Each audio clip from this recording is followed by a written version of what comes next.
That is okay. All right, we are live. Let's see. Let me get everyone say hello when you hop on and let us know where you're from. We would love to see who our viewers are. So, welcome to Adjuster Hour. We have a new format, Steven, since you were last on. Um, as you remember, back on in the Minuteman days, it was open session with my crew, and we were just trying to do the best we could with everything we had and try to make our jobs a little bit easier. But now I'm with Coterie Insurance now, and so I do this on the side, and this has been such a fun experience interviewing insurance professionals, and I am just so happy you're on. So tell us a little bit about what you do for those who aren't aware. Sure. Well, thanks for having me. Yeah. Again, my name is Stephen Badger. I'm a partner, a lawyer at the Zelle Law Firm in Dallas. For 33 years, I'm one of those rare individuals who has had the same job his entire career. And I began shortly before Hurricane Andrew, working on first party property insurance claims. And for the past 33 years, I have done nothing but represent the commercial property insurance industry in major disaster exposures of all types and kinds, including hail, of course, hurricanes, COVID litigation, fires, explosions. And I even spent a decade of my life living in New York City handling subrogation arising out of the 9/11 terrorist attack. So I am a first party property insurance attorney through and through. Wow. So I might want to have you back. We're going to have a 9/11 special claims discussion and talk about how 9/11 not only affected us as a nation, but locally claims, in the claims world. So that's really interesting. I had no idea that you did that. I did. So my law firm represented one of the lead insurers of the 9/11 terrorist attack. And they insured not only a large portion of the tower itself or the towers, but they also Mhm. insured a number of tenants within the buildings. So our law firm was retained as their exclusive counsel to first handle all of their coverage disputes with the owner of the World Trade Center complex and various tenants. And in fact, that brought up the largest coverage dispute of all time, whether the 9/11 terrorist attack was one or two occurrences.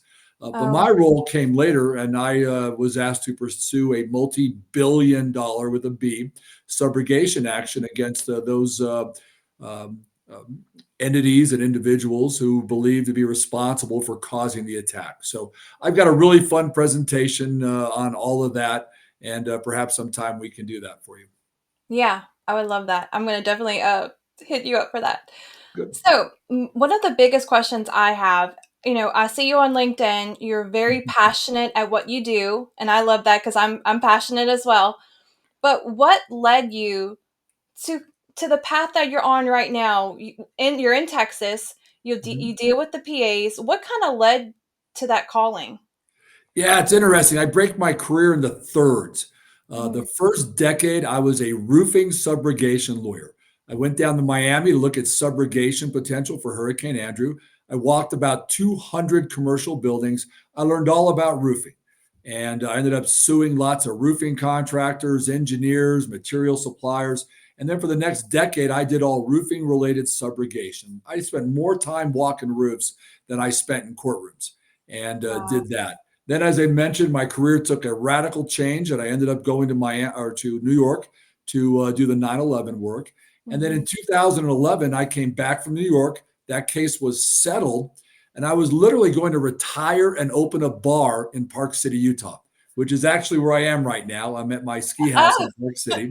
I was supposed to ski today, but it's rained instead of Mhm. snowed, and I'm too old to try to snow in the rain. Yeah. But in any event, I was going to retire, and my firm had gone through a transition because all the old guys on my firm made a bunch of money off my case, and they all retired. So my younger partner said, "Come on, Badger, let's start looking for new work, find something interesting, don't retire." And I started seeing all these damn hail claims coming in. Mhm. My clients were, "What's going on? Why are we getting all these hail claims?" So I started digging into that, and voila, I could see that there was a dramatic shift happening in the industry with far more represented hail claims Mhm. represented by public adjusters, contractor advocates, and then ultimately lawyers. And I could see something was happening in the industry. So I got in front of it, coined the phrase, what the hail is going on, put on our first hail conference, wrote a big article for the Claims Journal called The Emerging Hail Risk, What the Hail is Going On, and really put myself and my firm at the forefront of addressing all the issues that we started to see around then in these catastrophe matters. And here I am, 13 years later, 14 years later, and I'm still the hail guy. That's awesome. Are you happy to be the hail guy? I really enjoy being the hail guy, but I got to tell you, it was really fun being a subro lawyer. I Yeah. love subrogation. It's really fun to sue people. Mhm. Now I'm just defending lawsuits all the time. But Yeah. yeah, we could talk at length about why I'm so passionate about this Mhm. and why I enjoy being the hail guy. Yeah, I think that's what you're known for, and people are interested in that. I mean, you've taken the charge. I see that you are drafting different insurance policy endorsements, and that's huge. So, do people seek you out for that, or are you taking the lead? Yeah, it's kind of fun. Life is backwards. When I was young and had a lot of energy, I had to go look for clients. Now that I'm old and tired and don't want to work for as much, people want to hire me. And Well, it's that's the not so beauty bad. it's the beauty of being the old gray-haired guy. People want to hire you. But yeah, we're very Mm, fortunate that because of getting in front of this issue and mhm, really knowing the issues, we're really sure. proud to know everything that's going on in this space. So people come to us now and say, "Can you help us?"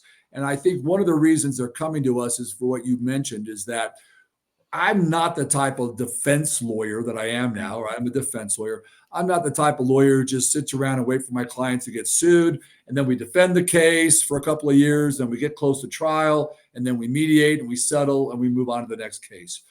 That is not what a good lawyer does. When I was a Mhm. young lawyer, a partner said, "Badger, any lawyer can handle a client's problems. Only a good lawyer can identify the problem and fix it in advance." And that really resonated with me. So we have spent a lot of time, as you alluded to, really focusing on ways to address the problems our clients are dealing with on the front end, as Mhm. opposed to just litigating them, because it's a never ending battle if all we ever do is address the issues in litigation. So we're trying to address the issues three different ways. Number one, actually four. Number one, better underwriting. We've got to Mhm. underwrite these risks better, understand before we go out there and insure a crappy old roof Yep, that's been getting hailed on for 30 years. We need to know what we're that's a whole getting nother into. session. Yep. Number two, we also need to have better policy forms. So many of the abuses we're dealing with can be addressed with better policy language. Number three, we need to root out bad conduct and not be afraid of going after the bad actors and fighting back. We call it aggressive good faith. And number four, legislative action. There are abuses that can be addressed through legislative initiatives. And we've had a number in Texas over the years that we have worked hard on to Mhm. pass the Hale Bill in 2017, public adjuster abuses with the cooperation of the reputable PA trade groups. They worked with us to I root love out that. some PA abuses. That's cool. And in 2019, we passed legislation relating to the waiving of deductibles to bring Mhm. that to an end, to ensure also in separate legislation that we never had AOBs in Texas. We Mhm. all know the scourge of AOBs, assignment of benefits.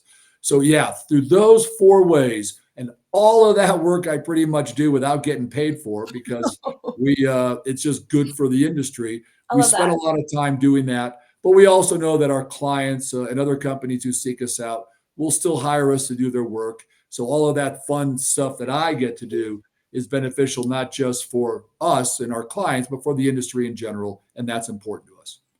No, that I love that. It's very noble of you to take that on because as an adjuster, we have to deal with it, and it's hard because we feel like we can't do too much where we're at. We feel kind of, we're the underdogs. Just we're getting the brunt of it, but we're trying the best. We're trying our hardest. So Completely understand that. And speaking of hail, we had a question from one of our viewers. Let's see. Okay. I think he meant to say, is the Dora method a viable method that holds up in litigation when determining repair versus replacement? Is the Dora method? Yeah. That's funny because I'm not even, I seldom get a question. I don't know what it means. And I'm not sure what the Dora method actually So is. I double checked because it's been a while, but the Dura method is a hail damage assessment technique. It's the 10 by 10, Oh, the test, just the 10 by test 10 squares. test square. Yeah, it's the test All square. right. I'm I know, sorry. me We too. just, It's been a while since I did a 10 by 10 test square. we're So in Texas. We just call it a 10 by 10 test square. Yeah. it's 10 by 10. Yes. Well, there's an interesting question. Look, what we have realized is that every insurer has a different standard now for Hmm. determining what is the proper way to determine the scope of damage and whether a basic comp shingle roof or a three-tab shingle roof can be repaired or replaced. So, with respect to that particular issue, I don't have a better way. You Hmm. take a representative section, you got to look at different slopes, right? You got to look at north slopes, east slopes, et cetera, and you take your test square and you try to determine whether or not there are enough hits there per square to repair or replace the roof. From my view, though, the more interesting question beyond looking at that is the whole issue and concept of repairability, Hmm. right? Let's say you've got a few hits on a roof. And the question then is, okay, can we actually manipulate the shingles or the slate tiles and repair those few individual matters? Or because of repairability, we've got to Hmm. replace the whole roof. And that's a really interesting issue because I live in Texas. And in Texas, we have something called the concurrent causation doctrine. And every Okay. state applies that. Every state applies either that doctrine or a different doctrine called efficient proximate cause. And if you email me after, I'll send you an article that tells you for every state which state you're in, whether it's the concurrent causation doctrine state or an efficient proximate cause doctrine state. And what's really interesting is in states like Texas that apply the concurrent causation doctrine, there is no such thing as repairability. All we owe are the damaged shingles and not the entire roof. Now, I know Hmm. that's radical to some because some insurance companies go ahead and pay based on repairability, but there's clear case law in Texas that if I've got an old hardy slate tile roof and I've got a few tiles that are damaged, but you can't replace the whole roof because of repairability, well, in that situation, all my client owes is to replace the damaged tiles, and that's it. That's all we owe. Now, it's different in efficient proximate cost states, but that's a whole interesting analysis that we deal with a lot. And man, I sure see the questions pouring in now, Yeah. Yeah, they're huh? pouring in. So one of the users said it's not just the test square, it's the mathematical formula. And yes, that's correct. It's I handle complex commercial losses that I won't comment on that because I don't think I'm allowed to comment on. But yes, so there is the mathematical formula, the repair and replacement. Yeah. So another good question from Greg out in Florida. What are your thoughts on some of the new matching limits, like the 2% one in some of the Florida policies? Yeah, so let's talk about that. And I always, when I speak to public adjuster and contractor groups, I always tell them this: guys, you're killing your golden goose, right? You are killing your golden goose by pushing the limits. Insurance companies loathe change. We hate changing policies. We Mm, like old standard, well known language. But yeah. as soon as you start jacking around with the normal and start digging deeper and pushing the limits, you're Yes. going to get us to respond. We have no choice. So let's talk about all the things that have changed in the hail world in particular. What do we got now? We got cosmetic damage endorsements. All right. They're trying to get around that. So now we've got revised endorsements. We're going to dent endorsements. That's all changing. Yep. Matching is another example. People are pushing the limits as to what's matching. So now we're going to changes there. Depreciation, we're going to depreciation schedules. So I fully support an effort to root out abuse through reasonable policy form changes to Yes. reflect what is a reasonable amount for the insured to receive given the situation we're dealing with. Unfortunately, with a 2% limit like that, some people are going to end up with less coverage. That is Mhm. true. But in the majority of situations, we're going to have enough coverage there to reasonably compensate most insureds. But this is a reaction. We have to do something to rein in the abuses, and this is what the carriers can do. I love that. Thank you for answering that. Thank you, Greg. I appreciate that. Greg's a new friend of mine. He was in he I think he's from Louisiana or used to live in Louisiana, so I sent him some Mardi Gras beads and we had a nice little connection over that. Okay, here's another good question. You're probably going to love this one. What are your thoughts on the impact of the increased use of appraisals? Do you see it as an abuse of an ADR tool, and do you predict insurers adjusting the appraisal clause language to reduce this? Yeah, so I am a strong supporter of the appraisal process. Clients call me up. They say, Badger, appraisal sucks. It's getting abused. There's so much abuse. All of our matters go into appraisal. They say, we want to get rid of the appraisal clause. I said, okay, you get rid of your appraisal clause. And here's what's going to happen every contractor and every public adjuster who is behind these matters going to appraisal, because Mrs. Smith doesn't read her policy and say, look, an appraisal clause. I'm going to demand appraisal. Mhm. No. Okay. The contractors and the PAs are the ones pushing appraisal. So if there is no appraisal clause, what are they going to do? They're all going to call a lawyer. And instead of that matter going into appraisal, where there's a PA making 10% or just an appraiser charging an hourly rate, it's going to go to a policyholder attorney who's going to charge 40%. And we're going to have to litigate these matters. So I fully support appraisal. Are there abuses in the appraisal process? Mhm. Yes. And how do we address that? Here's the cool thing, guys. We write the policies. So we can change the appraisal clause to address the abuses. I have written a 3-page appraisal clause. I'll send it to anybody who wants it, that our clients are starting to use. One of them, 2 of them have gotten versions of it approved now by the Texas Department of Insurance. Our surplus lines carriers with Form Freedom are using it. It addresses every known abuse to the appraisal process without radically changing the general form, intent, and process of appraisal. So we get rid of the abuses. 2 quick examples. Number 1, we make it clear that you cannot add new claim components to appraisal for the first time. You might have dollar variations, but you can't have a Mm, roof claim that's been adjusted for 6 months. And then it ends up in appraisal, and all of a sudden they've added the windows, the siding, and the trampoline. All right, you can't do that. All right, if you want to add new claim components, we get a chance to adjust that first. I Number love two, that. big abuse we've dealt with is unilateral umpire appointments, where someone runs off down to their buddy judge in some other county and then gets their fishing friend appointed as the umpire. No, that's not the intent of how the umpire appointment is supposed to work. So we Mhm. fixed that. So we have the pen, and we ought to fix the appraisal process with better appraisal clauses. But again, we always have to make sure it's fair to the insured, and we're always very mindful of that. So yeah, appraisal is a good thing. Mhm. We actually now have clients who, I hate to say this, but as soon as they get an appraisal demand, they flip it to us and they please monitor and facilitate this appraisal process. We talk to the insurance company about who they want to have as their appraiser, and then we go ahead and we just monitor the process. And here's what we find. Right? We find that, and I'll just say this, and it's a little arrogant to say it, but the bad guys recognize who are trying to game the process that if they see the Zelle letterhead there, they ain't going to do it because they know I'm going to come after them if they jack around.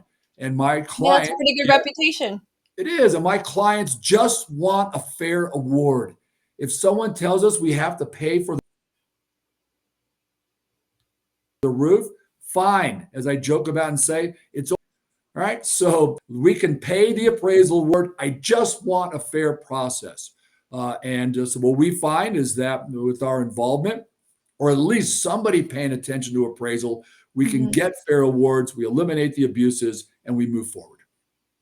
That's right. And we have the comment like the adoption of the PA's original estimate in the appraisal by the insured's appraiser. You see that a Look, lot. and that's fine. I don't care if that's their position. I agree with the PA. So be it. I'll admit a lot of our appraisers look at our insurance company measure and they agree with that. Right? Mhm. As long as that is their independent assessment and it's the same, so be it. All right. Sure. And that's as long as they say, yeah, I agree. That's my independent assessment. It doesn't have to go up or down. What's really fun for me, though, is that when I get a situation where, let's say, our appraiser comes in and says, this roof ain't damaged, my number is 0. Well, the other side goes batshit crazy, don't they? You can't go down. The carrier already accepted the roof. And I'll say, I'm sorry, my guy is performing an independent assessment. That's his position. If Mhm. your guys get to go up with their number as to the scope of roof damage, my guy's got to go down. And so it works both ways as long as it's an independent number. Got it. So, okay. In Louisiana, we're having a lot of trouble, very similar to what's going on in Texas. Are you aware of the issues that we're having with the PAs in Louisiana? Oh, sure. Louisiana's been known for years for abuse. Now, I remember I was a young lawyer and we had abusive matters, not in the Hale area, but with different types Mhm. of claims, fire claims, and other things in Louisiana involving PAs then. So, some of the most notorious PAs and notorious claim abuses have come out of Louisiana. The good thing, what I've seen in Louisiana, is you do have a Department of Insurance and a Mhm. legislature who has been receptive to Yes. actually addressing issues. Yeah, and that's a good thing. And they've been more receptive, perhaps, than my Department of Insurance has on addressing some issues. But I give the TDI credit; they're looking for issues and they're working things now. But Mhm. yeah, very aware of it, and I'm pleased to see though. And maybe you're going to tell me a different story, but I think your state's been receptive to addressing Mhm. abuses. Oh yeah, absolutely. And our new commissioner, who I absolutely adore, Tim Temple, he is doing a great job. So I know he's trying. So maybe we'll start seeing some of those same movements that you guys have taken in Texas, because we can't have another one of our MMA situations. We can't have another one of the. We can't have that, which is it's funny because we still have an Apex construction 10 minutes down the road from where I live, and I don't think they're associated with the notorious Apex, but I'm just wondering why they haven't changed their name yet, because it's Well, not a yeah, good talk look. about a bad break. I'll tell you, my law firm, we've been Zelle for 30 years. Then that stupid banking app came along and called itself Zelle. It screwed everything up for us. Everybody thought we were a banking app. Everybody started suing us. We had to Oh my change god. we had to change our website from Zelle.com to Zelle ZelleLaw.com and Law, change yeah. all our email addresses. Yeah, it's an interesting issue for poor Apex. But let me mention MMA for a moment. Those guys Yeah. are from Houston. I fought with them a lot in matters. I remember Zach sitting down when I was deposing his client, and I was just pounding on his client in a matter. Mhm. And he finally turned and said, Badger, I don't give a crap about this case. You think you're going to beat us up here? I got 17,000 hurricane cases in Louisiana. I'm going to make $100 million. That's exactly what he said to me. Well, look where he is now, Look where right? he is now. Yeah. Woo. But although I know they've started a new law firm, I think it's called Storm Law or Storm Partners or something. Mhm. And Zach's hiding behind the scenes. He's got a couple of his flunkies running it, but and the public face. But we'll deal with that when the We'll time deal with comes. that. Yeah, that's interesting that the saga still continues, and I'm interested to see when will you just give up? When will you just say, "Okay, enough's enough?" But he keeps fighting. He keeps fighting, keeps coming up with these things. So I guess, where there's money, it will Well, follow. that's the thing. There's money. And let me say this our space has been identified Mhm. as a target for entrepreneurial models. That's where all Yeah. the storm chasers are jumping in, the PAs, the lawyers. And now we've got private equity jumping in as well. Your Yeah. good Matthew Monson there is all over this issue with litigation Mhm. funding and privately owned law firms. This is one of his big rallying calls right now. And he's spot on. This is an issue. We've got private equity buying up contractors, buying up PA firms. And the MMA model, while it didn't work for them, do it again. And next time they're going to do a better job. So we got to pay attention to this. It's coming. Wow. Are you on the forefront of that, or are you kind of just taking a back seat and watching what happens? Yeah, so I represent the trade groups, the insurance industry trade groups, both Texas and Mhm. naturally, and it is absolutely something on their radar. We have seen some of it in Texas. We're addressing it as we can. So yeah, the industry is very aware of it. The industry is dealing with it. I'm talking to the trade organizations about it. Um, Okay. so it is coming. We're going It's to have to coming. see Yeah. over time what can be done with it. Yeah, I'm gonna be following that story and excited to see how that plays out because that is huge. So one of the things that I think all of us Oh wait, here we go. Here's a good question. Steve, do you think there should be some sort of minimum qualifications for umpires? And then you can see on the screen contractor license or minimum tenure period. Yeah, some people aren't going to like this answer, but here it is. Let's No. hear it. No, I do not want to start regulating umpire and appraiser or either of their qualifications. Um, it's not going to change anything. TWIA, our Texas Windstorm Association, has an umpire list. If you look at the umpire list, it's just basically a list of people who are either policyholder side, insurer side, or maybe a few in between. So by creating a big state statutory scheme for umpires, it's Mm, not going to help any. Now, I think what we should do is we should make certain and that the appraisers on both sides agree that they're only going to use umpires who are certified by either plan, IAUA, or Windstorm. We've got those organizations now. Let's all agree we're only going to use people who are certified by those organizations. And if they start going off and doing stupid stuff, we can file ethics complaints and have their yeah. membership taken away. John Robeson will yank a membership from Plan. Um, Bob Norton will yank one from IAUA. And so they'll do that if people are abusing the process. But I don't believe we should ask state legislatures to start regulating like what they did in Louisiana. They passed a Mhm. law in Louisiana that doesn't make any sense because you got to be a contractor or you got to be an independent adjuster or an engineer or Mhm. something. Well, wait a minute. What if you're appraising a business income loss? None of those categories know No, anything about business and income losses or a fine no. arts loss. Uh, No, so that's a good it's point. I see what you're yeah, I see what you're getting at.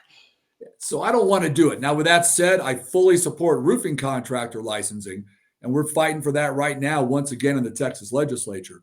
That is an area because that's a consumer protection issue.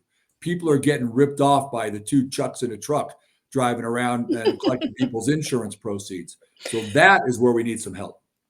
Yeah, we had a hailstorm here in Louisiana a couple months ago, and I filmed it, of course, and was get just and I am intrigued by weather. Weather events just intrigue me, always have, since I was little. But I filmed it. We're talking about, dime size hail. What do you know? The same story, the Cinderella story. The roofer comes to save the day, knocks on my door, and he tells me, "Ma'am, you have hail damage to your roof." And I said, "Oh, really?" He said, "Yeah, I can see it from the ground." I said, "Oh, really? You can?" I said, "Just keep walking." Yeah. I'm an insurance adjuster. I know what, just keep walking. And he's like, "Oh, okay, I gotcha." And he just gave up and he left just like that. And You so, know, so many interesting stories we could go right? with from there. With door knockers, when I give presentations, I tell my insurance company clients, let's talk about the door knocking model. Number one, if we don't allow them to waive deductibles with a good deductible law, you're sitting there, the hail didn't even hit your roof. Why should I go out of pocket for a $4,000 deductible when I know the hailstorm ended down the street and I wasn't Mhm, affected? So by mhm. requiring people to waive deduct or to pay their deductibles and not allow waiving, that actually really deters the door knockers. Number Yeah. two, and if you follow me on LinkedIn, the people know that this is one of my big issues for 2025. Imagine knocking on a door and the door knocker says, "Who are you insured by?" Well, I'm insured by Badger Insurance. And all those door knockers know that Badger Insurance has that mandatory preferred contractor network where if you've got hail damage to a roof, that roof is only getting fixed in the preferred contractor network. There is no upside to that contractor or that PA to market that homeowner, and they walk away, which Yep. is why I firmly support a very quality and fair to all involved parties Mhm. preferred contractor program that is mandatory for consumers to use when they buy their policy. They agree to go into this program for a premium discount, perhaps, or a lower deductible, perhaps, and agree to allow the insurance company to use a contractor network to send out a contractor to put on a code and manufacturer compliant roof.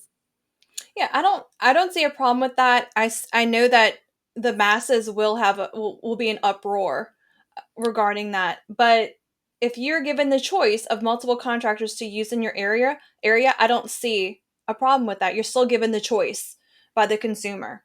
Yeah, and some of the programs are like that. The network has three local contractors, Sure. and you can pick one of those. You can look at them and figure one out. And also, some of the programs say if you don't go into our program, we're only going to pay you what our contractor would have charged us. So Of you can go course. use your own guy, but you're only getting 26 grand for this roof. Period. End of story. Other Yeah. programs say, okay, you want RCV, you got to go into the network. If you don't go into the network, you only get ACV. So there's ways to ensure that people go into these programs. So they've seen that in Florida with a lot of Florida-based carriers which are aggressive in demanding their vendor contractor. It works. Yeah, I would love to see that in Louisiana or along the Gulf Coast. Absolutely. And in fact, most of the programs began in Florida because of all the roofing wind losses. Mhm. And we're seeing a migration of those programs. I've got a lot of clients in Texas now. They're having us write up endorsements because they finally realized that, okay, with a well written endorsement, Mhm. the insurance company can protect itself from exposure because that's always a concern. Oh, I don't want to become the contractor. What if the contractor floods out the roof? That's all easily addressed with a good program. We also want to make sure it's fair to the homeowner. Of We course. want to make sure a good roof is put on, and we want to make sure the contractor gets paid a fair price. I call it a three-legged stool. The three legs must all win: the homeowner, the Mhm. contractor, and the carrier. And there is a price that will make all three of them happy. And guess what happens? None of that money gets sucked out over to a contractor and PA and appraiser and lawyer, all those people trying to profit from our claim process. So, with a good Absolutely. program like that, we can make sure Mrs. Smith gets a good roof put on, but we're not gouged by all the interlopers trying to profit from the claim process. And how can we take that lead? Is it just us, the masses, speaking up to our like LDI, to legislative? What do we do to get those changes happening in our own state? I'll tell you, it's really an insurance company issue. The insurance companies Mhm. have to not be afraid to go out and create these endorsements and put them into the Okay. policies, and then they can educate the insureds that this is an option for a $200 Mhm. premium discount. You can do this. And when the insured is buying their policy, what's the Mhm. one thing they care about? Price. Price. That's Yeah. it. Money. Yeah. Right? And if we tell them, hey, we got this program, it's a good program. If you have hail or wind damage, we're going to send a contractor out to replace your roof for you, and you get a $400 premium discount and a 50% reduction on your deductible. They're going to buy that policy That's a all day win-win. long because Absolutely. no door knocker or PA has told them that insurance companies suck. Right? They're just buying a product. But as soon as that hailstorm comes along, they're all knocking on the door saying your Mhm. bad insurance company sucks. They're going to screw you, and they're not. They're not. They don't No. want to screw you. They just want to No. pay a fair price. We don't want to, and that's the biggest deal. When I started in this business, I was asked, "Why do you wanna do this?" This was in 2012. I always tell the story, I was 21, I looked like I was 12 years old, and, "Why do you wanna do this?" "What are you doing?" And my answer was, "I wanted to help people." And their response to me was, "You can't help people on that side." I said, "Yes, I can. It's knowing my policy and applying it to the best of my ability to that claim, right? It's the knowledge." And so what we're seeing now, we're seeing estimators being released into the field to estimate claims and not actually be an adjuster. The knowledge, which leads the PAs, the attorneys are leeching onto that, knowing who's going out there. So what are your thoughts on that? Yeah, I got a You lot got of thoughts on it. You talk about self-inflicted wounds. I am concerned about a growing trend by some personal lines, residential 'em. insurers to try to minimize their LAE exposure by sending out unlicensed individuals into Mhm. the field to quantify or to assess and quantify damage. So it Yes. is an issue that I am mindful of. I'm concerned about it.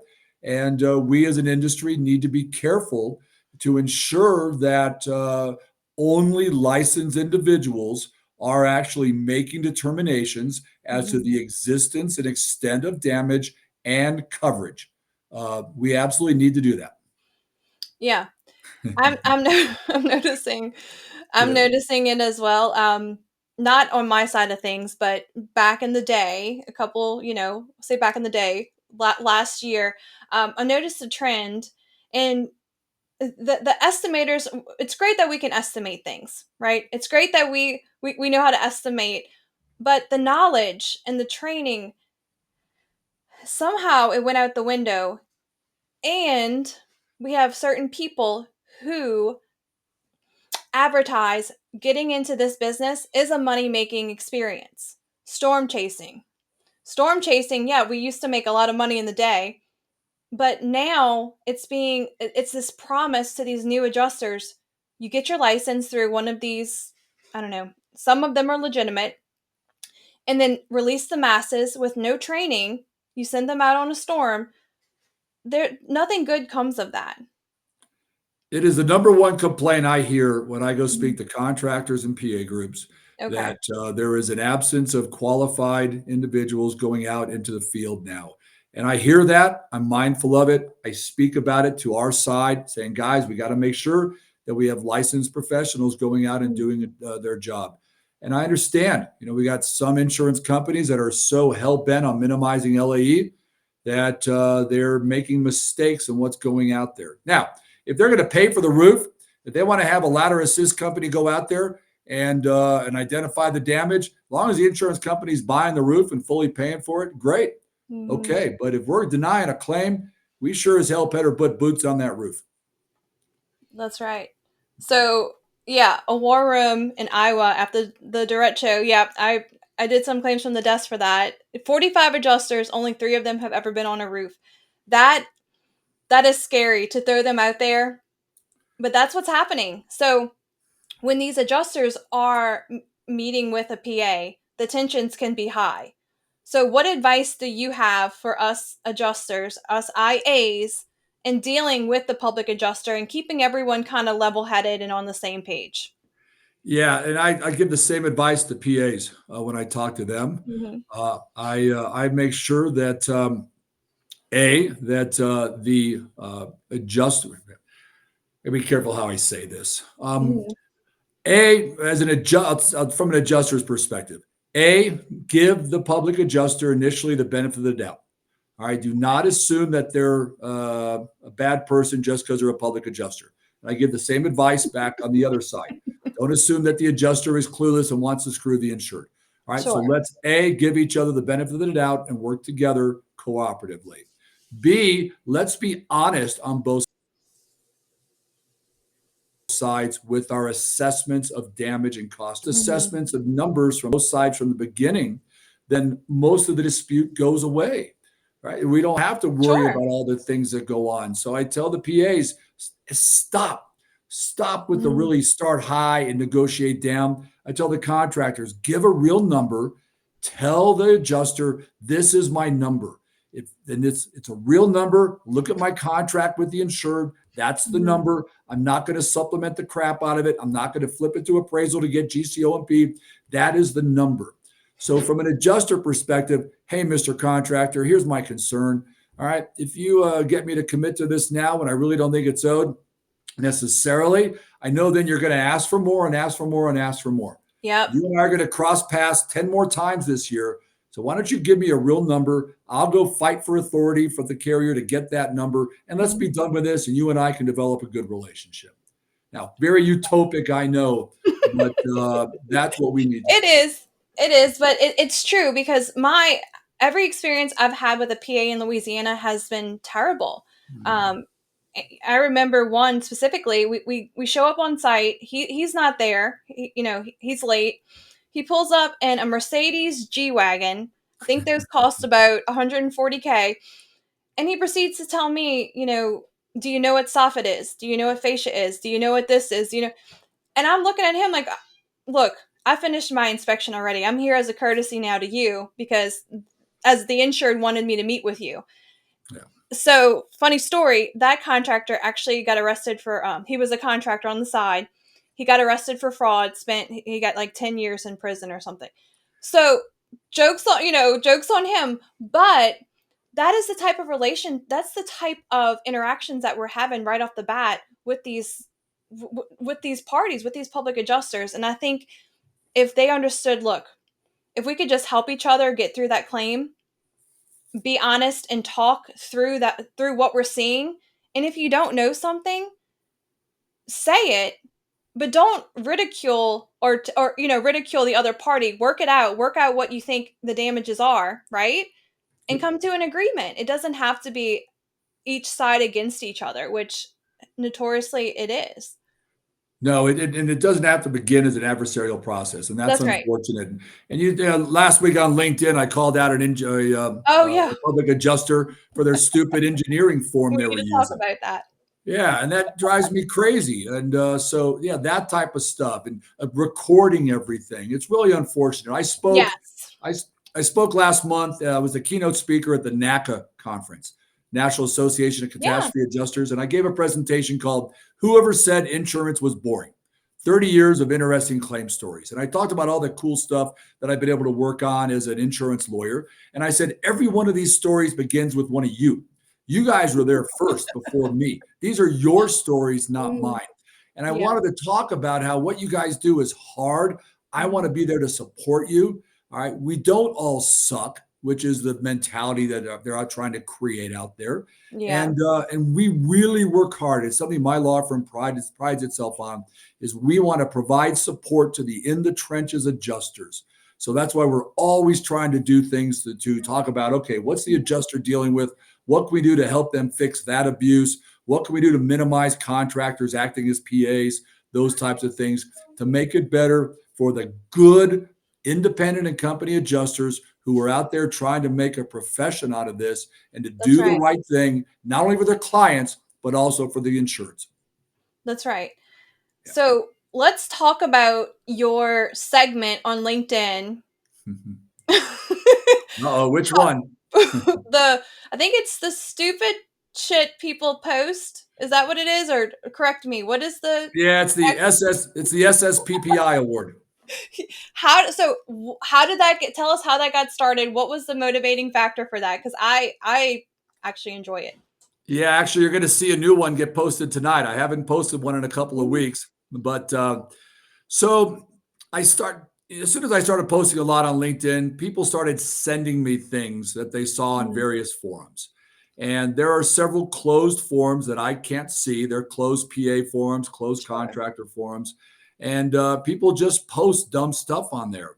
And then also various other things relating to lawyers. There's a lawyer in Houston that I've posted some things about, Yeah.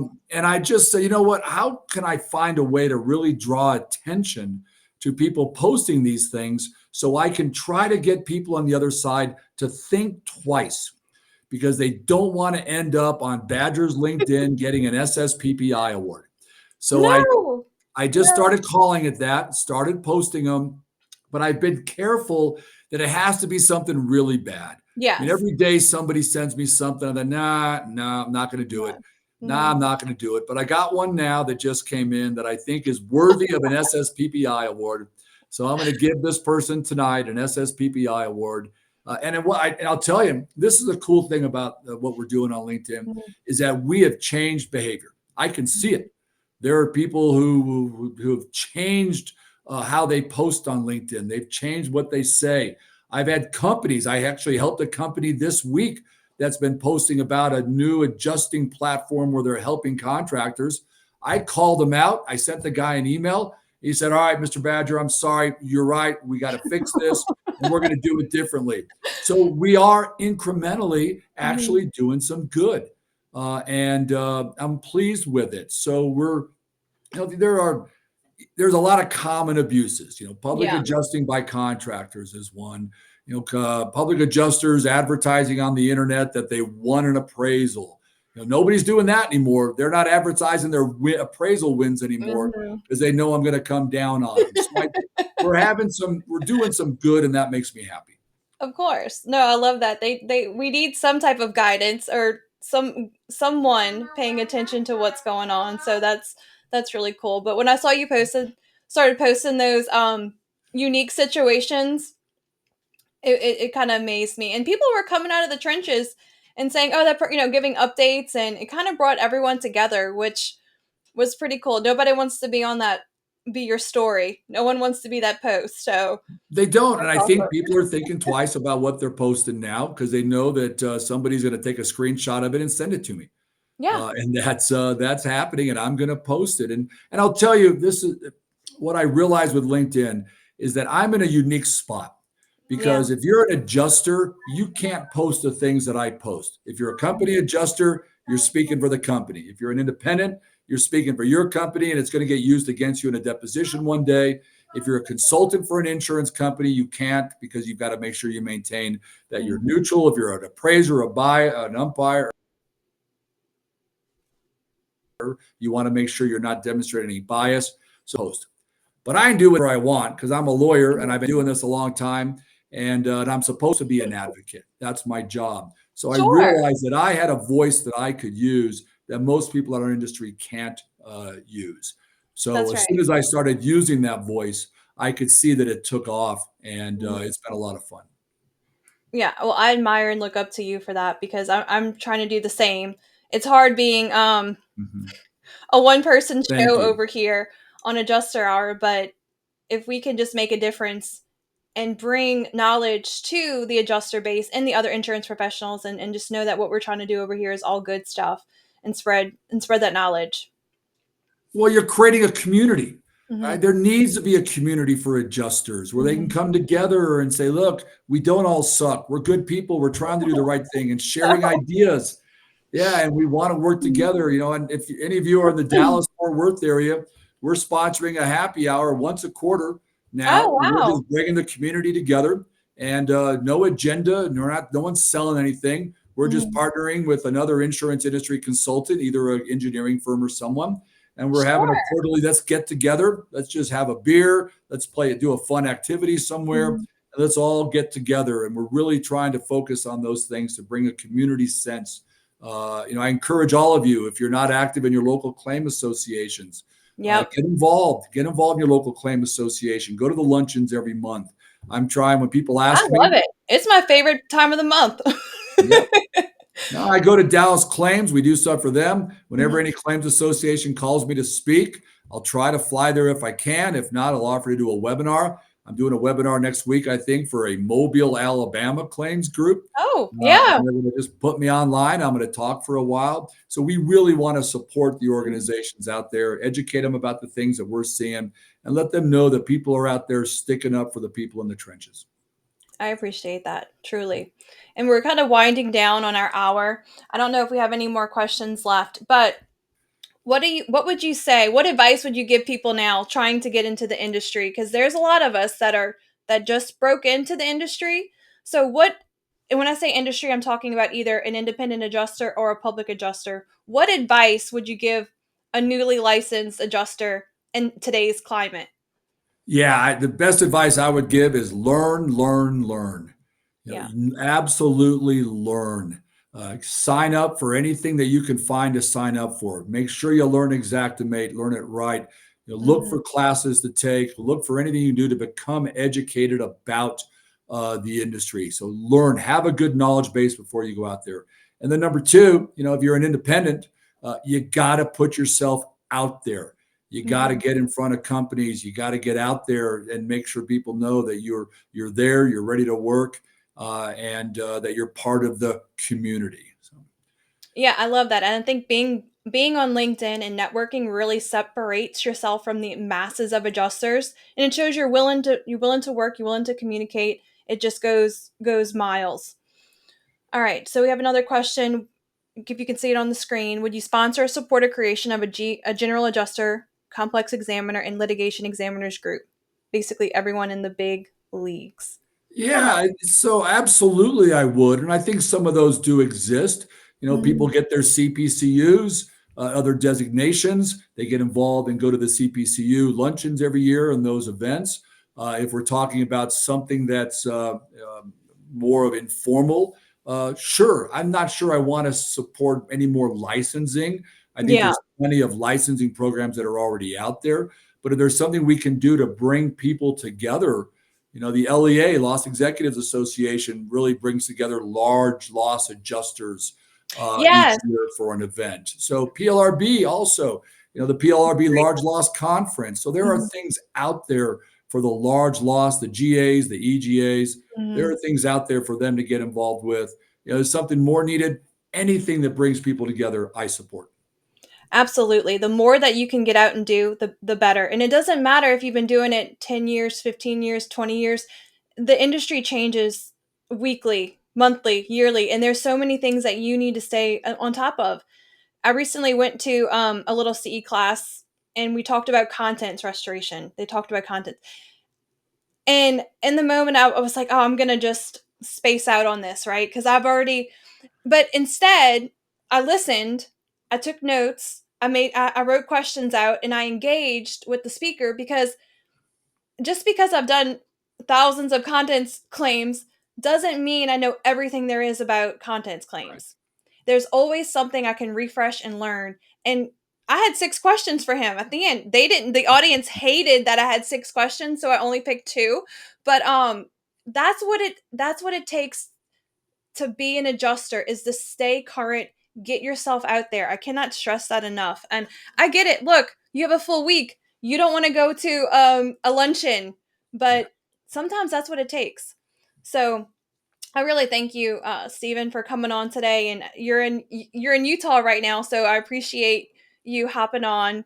I think that's all our questions, but I just wanted to say I truly appreciate you, and I know everyone enjoyed the commentation. So thank you so much. Well, I appreciate you having me. My email address is sbadger@zelllaw.com, sbadger@zellelaw.com. I encourage people to reach out anytime. Any questions, interesting issues that come up your matters, you want me to review a contract for you from a roofing contractor to give Yeah. you my thoughts. I'm always happy to respond to emails. Don't call me because I get really behind on calls, but I'm really good at sitting down with a tequila and responding to emails. So I'll do that. Also, if you're interested, get on our mailing list. We've got a fun mailing list that sends out lots of info. Our Lone Star Lowdown every month. It has lots of Oh, topics, not nice. just Texas. And then lastly, we have our What the Hell conference every other year. And the next Mhm. one's just been announced for February of next year. And that is Oh, really a cool get together couple of days for the industry. Everybody's in one big room, there's no breakouts. We have 700 people all listening to the same speakers. And then we're all done. We go into the little trade show area and we're all talking to the vendors. And we all go across the street. We go to a huge 80s party where we bring in the Molly Ringwalds who play. And it is oh really, it's a community event. And we really love it when the adjusters sign up. It's very cheap. It's $100. And we even have a box that says, if you can't pay and no one's paying for you, click here and you can come for free. yeah. And Wow. so it really is a community building. It's what we're all about. That's why I'm proud of what you're doing. I Aw. support you and well done. Thank you. Thank you so much. And I'm going to see you in Dallas. I'm going to come see you at one of those quarterly meetups. We're going to finally meet in person. It's going to be great. So Good. I I'm look going to, forward to it. Thank yep. you guys. Bye, Stephen. See you. All right, you guys. One last little thing. If you need your CE credits, go to adjusterpro.com, get 10% off with Adjuster Hour 10. We know you need your CEs, so don't wait.